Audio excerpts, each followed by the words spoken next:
Hi everybody, this is Jason, the Science Outreach Manager and the Life Science Educator here at the Children's Museum Houston. And today I am inside the Art Academy that is part of Kidtropolis here at the museum to show you and tell you a little bit about Aborigine dot paintings, which is an example of is right here.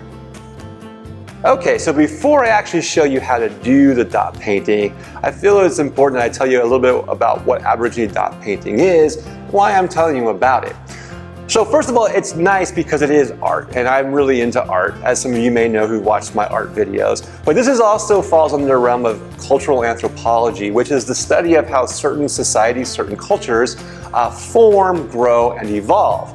Now, sometimes you look at a culture that no longer exists, and you still can be an anthropologist and study that culture. But if you're lucky, you can be a cultural anthropologist that has a culture that is still existing, and those people that are still within that culture can tell you the importance of Aborigine dot painting. And in this case, the Australian Aborigines are still around. They still do dot painting, so they can tell us some of the secrets behind it.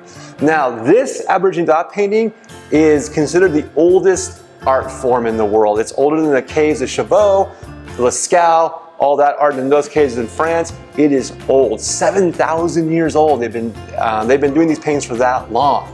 So why do they do it? There's different reasons. Sometimes they do it as an art form. Like, look, I'm making a pretty piece of art. But sometimes they do it as information. And the information is coded. So when you paint something, it might lead other Aborigine people and no one else to water in the outback of Australia, or to a place where you can rest that has shade, or to a place where there's going to be a meeting amongst different tribes of the Aborigines. And that's also another important aspect. Different tribes did their dot paintings in different ways. Now, I'm not going to do it the way the Aborigines did it. I'm going to do it in a very much simpler way, but it gets the idea across. They would sometimes paint with cross-hatching, sometimes with linear dots, sometimes with rounded dots, all these different types. And they use pointed sticks, and they use ochre, which is a rock that they would grind up, mix with water, and that would be their paint, like red ochre, yellow ochre. Cerulean would give them blue. Rocks of those natures would give them their paints. I'm actually going to use acrylic paint. So let's go ahead and see how you do a dot painting, and we'll talk about what I'm going to use. So over here you can see I have my different acrylic paints. I put a few drops of the paint down. You don't need a lot for a dot painting. And I'm actually going to use Q-tips, because when I put the Q-tip in the paint and press down on the canvas I'm using, you'll see that it makes very, very nice dots. My canvas is actually the backing of a picture frame. I like doing that, just sometimes finding things in my house to use as my canvases. So as you can see, I've already done quite a bit. I've made what can be a symbol of a sun. I've made definitely what is a snake. I've made what could be maybe water passages, underground water, things like that. What I'm gonna do is I'm gonna put some stuff on the sky. Like I'm gonna put maybe some like stars or whatnot. So you can see a pretty night sky.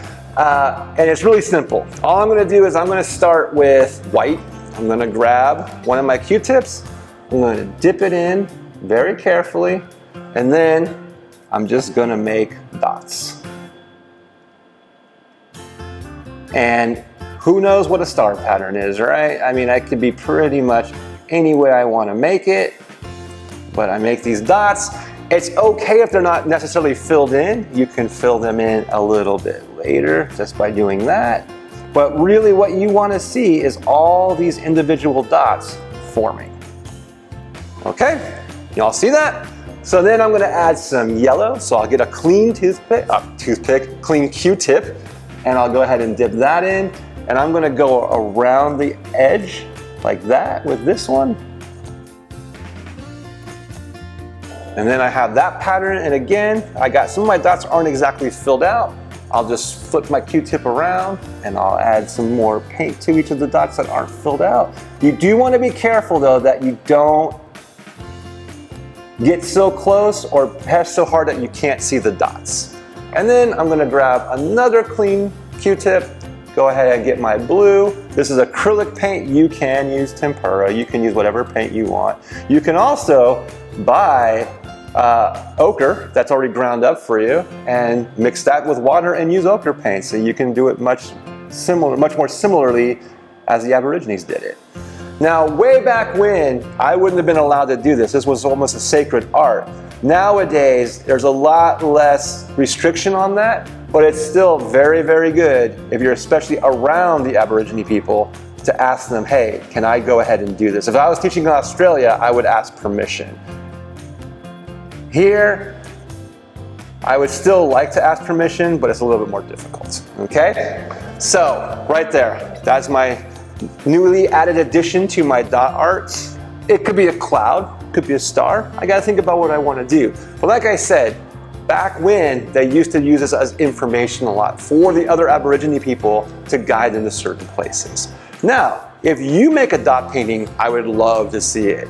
Dot art is always something I very much love to see other people doing.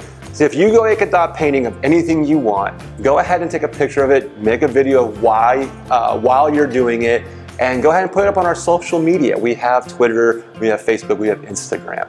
Also, if you're watching this on YouTube, please hit the subscribe button. That way, you'll get notified of all the other types of videos we do, including science videos, Mr. O's Oh Wow moments, our Tater Tot Tot tunes, story times, all those different things.